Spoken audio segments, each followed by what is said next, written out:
Right, wish me luck, I'm going up. Tell me what happens.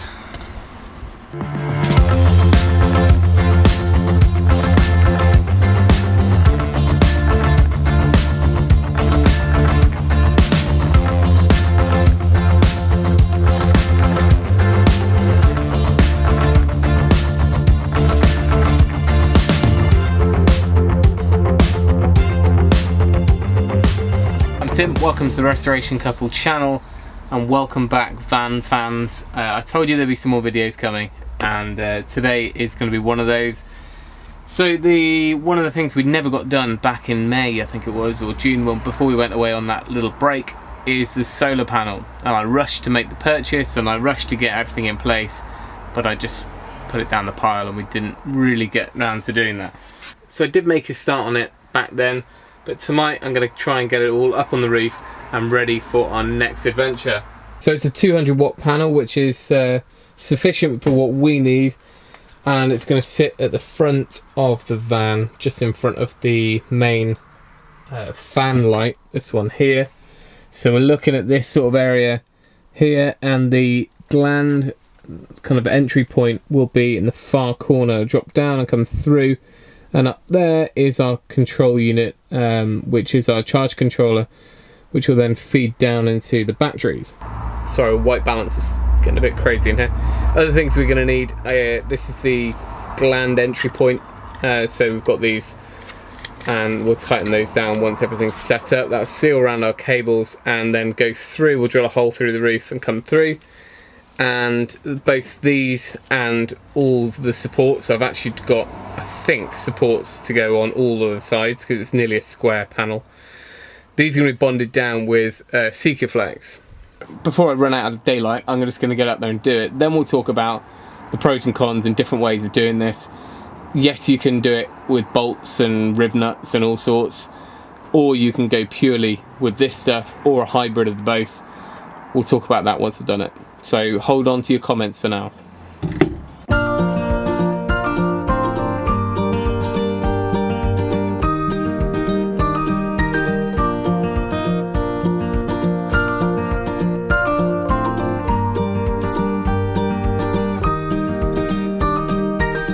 Right, so I've gone over and checked all the corner feet. They are installed using stainless steel self-tappers. I guess that's probably the best way to go. I haven't used an adhesive on those, as far as I haven't used a Sikaflex in between the frame and the moulding, just in case you were to take the panel off. The solar panel came with this, which is a foam packaging, which is the same size. So I've been using this to do my layout up there rather than drag this up and down. Once I'm happy with exactly where it's going to be, I'm just trying to make sure that these feet end up being on the top of the ribs and they're not in any of the valleys.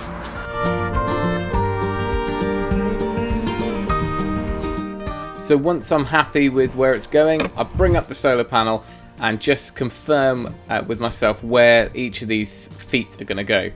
Now I want them on top of the ribs where possible, with the minimum amount in the valleys. So once I was happy with how they were orientated, I masked off any of the contact areas so I could prep them. Now we're moving on to the next day because I ran out of light, and I prepped each of those areas, but there was one part which just kind of collided, that front roof light area. So I cut off and filed a small angle sort of chamfer on these, just to make sure the whole pad can sit down flush with an even bed. So once we're up with prepping, I'm using some sort of sanding pads. They're probably the equivalent of around 400 grit or so, just to kind of clean up and give it a bit of a key to the surface. Now remember, this is an adhesive, so you're relying on the quality of adhesion of your paint to the roof. We've got a sound paint job up here, so that's fine, but if you've got flaky paint, you may want to think about mechanical fixings, and then a decent clean with methylated spirits. Now Sikaflex 512 is designed for this job. It holds up all sorts of things and is designed for much heavier duty applications than this. Bit of a packer in there to fill that void. You could use UPVC moulding as well, like we did on the roof lights. And then I applied a bead both underneath and a little bit on the roof. This is a two-person job really. Stick it on its back and put the adhesive on and then lower it on together. Works fine. If you're working on your own, you got to do what you got to do, and I propped up one side at a time, and that just worked fine. What you're aiming for is a 3mm bed of adhesive. There's no point pushing down and squeezing it out like you think you would work with wood glue or something like that. You're not looking to clamp it down, you're looking for it to sit on a 3mm bed, and it relies on that. So once it's lowered down, you can kind of position it, and then you don't really need to push it down too much. I just tied it up with a bead around the outside and then tooled that off just to help with water runoff and to keep things tidy. Now there's a couple more brackets to go in at the sides, but we'll put those in at a later point.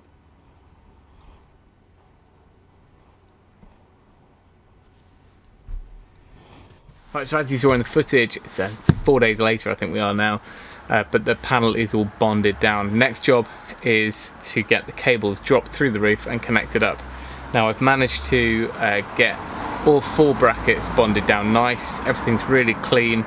I'm not worried at all about the strength. I'm very happy there, but I do have the side brackets to still go on. They need a bit of fabrication to make them fit. I'm going to get up there, drill the holes, and I've got some rubber grommets which I will use to just protect the cables as they enter through the metal body of the van, and then we'll go in and down, and then we'll join it up with our control unit. So I've just had a thought, which is probably a good thing.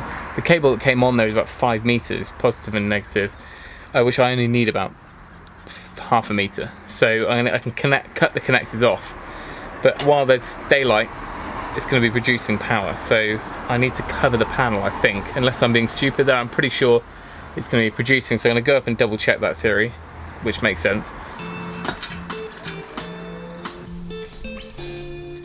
So I did check it, and there was a good bit of voltage coming from those two, so it was worth covering it up, keep things safe. The whole panel becomes dead then, and we were able to cut them to length.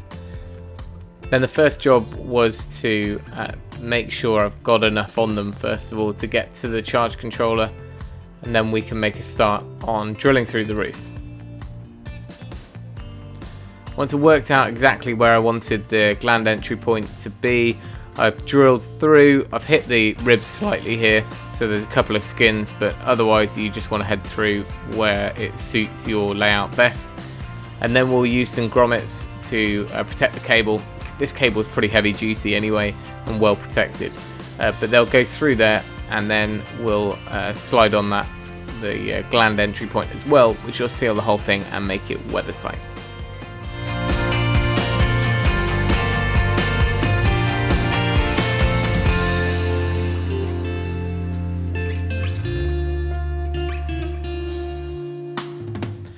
Now when it comes to the adhesive here, same again, same stuff. The Sikaflex 512, and just to save people emailing to ask, I'll stick it in the description. You can use that link. There are equivalent products, different brands, but you want something that's designed to be both weather tight and structural, and that's what this is for. It's for bonding and sealing, and it's designed for kind of caravans, motorhomes, boats, that sort of stuff.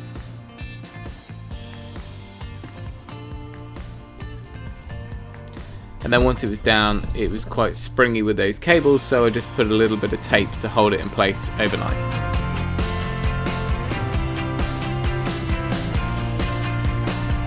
So success, I've got our cable.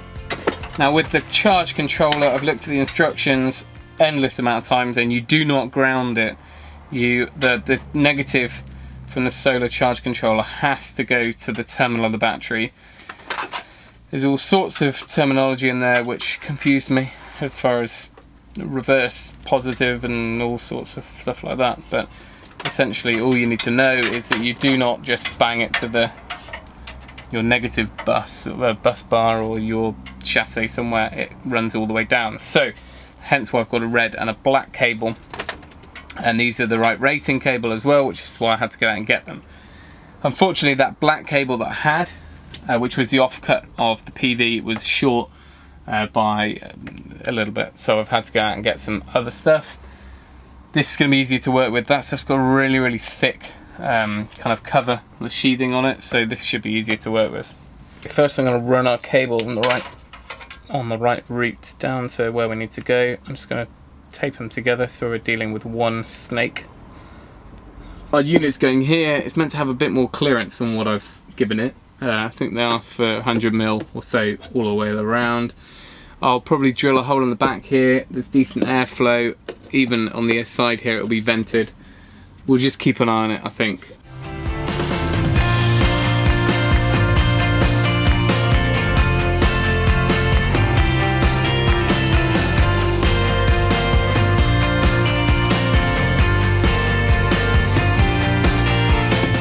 Now I've still got to build this trim anyway, but that'll be all concealed and hold them tight.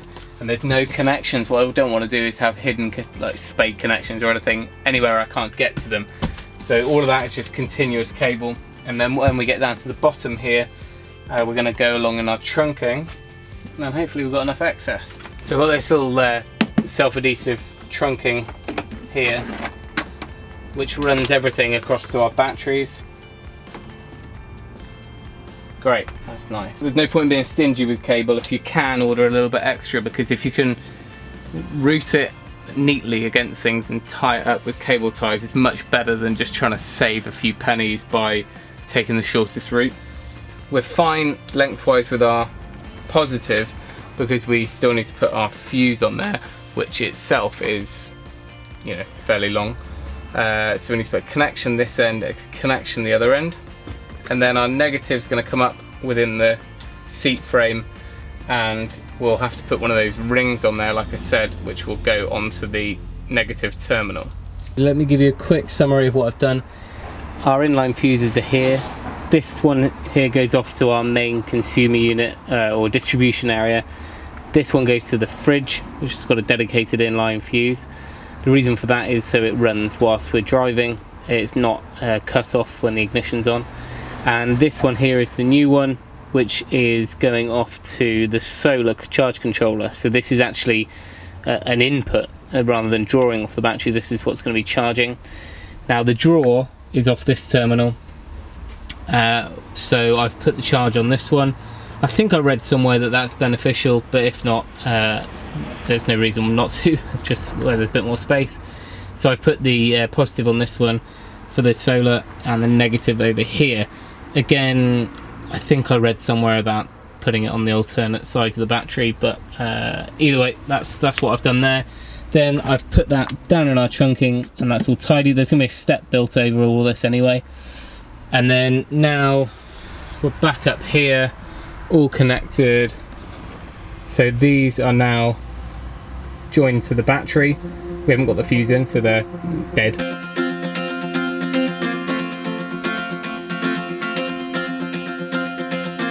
So the battery is all connected. Got no fuse in yet, so we'll go and sort that out. Now I've got to remember where I put the fuses. I think they're in the back here.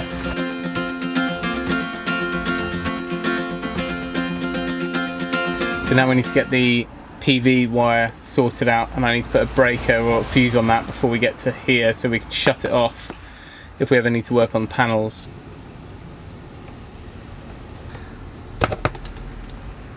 So I'm just about to start working on the PV side, and I just did a little bit more research, and a lot of people say it's not even, there's no benefit to put a breaker or a fuse on the PV side of the charge controller. It does show it in some diagrams on some brands, but not others. This one does, therefore I'm going to do it, but I think the only benefit is if you want to isolate the controller to take it out, or for servicing it or something like that, because I don't think you can, the wire's never going to be an issue. The cable's huge, and you can't short, I don't think you can short a solar panel.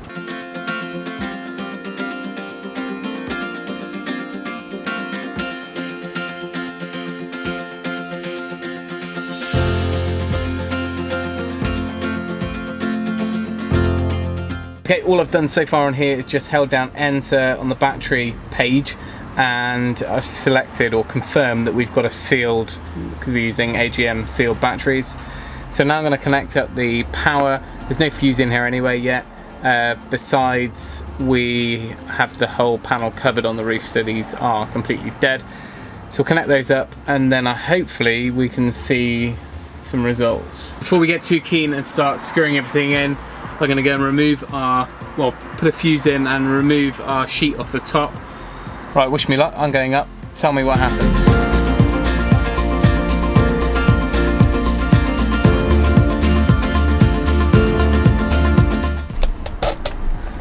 Right, how are we looking? Oh. What's going on then? Oh, hang on, 18 volts. 3.9, 4 amps. Okay, a great deal of head scratching and reading through the manual, and I'm still not quite sure what's going on. Basically, everything seems to be absolutely fine. It's just when it cycles through that PV page, it's showing PV 18 volts. Next page, 4.3 amps. So something happening, but for some reason I thought there would be a watt amount showing, but it's saying kilowatt hours. And of course it's a 200 watt panel, so maybe because it's not even on 1, it just shows 0. It's been 10 minutes, overcast day, and already on here we've gone up 1 bar on the battery on there.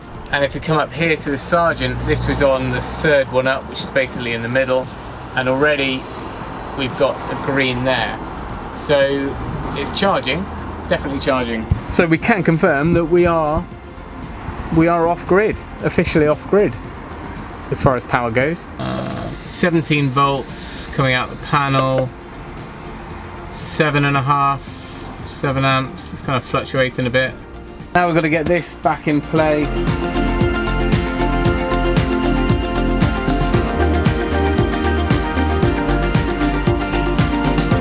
Quick update, we're a week on with the solar panel install. We'll come away for a weekend, and the sun is pretty much at its full now, and everything is working a treat. So it probably runs down to about 12.9 volts or whatever overnight when the fridge is running, but by the time you wake up, or you know, by at least 8-9 o'clock, things are back up at full. At the moment we've got fan, fridge is on full, and we're just off full on the battery. So I hope that solar panel install, while it wasn't too much of a tutorial, I hope it's been helpful. There's a bit of information there. We've got the 6 clamps up now, bonded to the roof. Everything's all sealed and it's all working well. If you enjoyed the video, check out the rest of the van playlist. I'll put that at the end. Give us a thumbs up if you enjoyed this one. But remember, if you can, do it yourself, and we'll see you next time.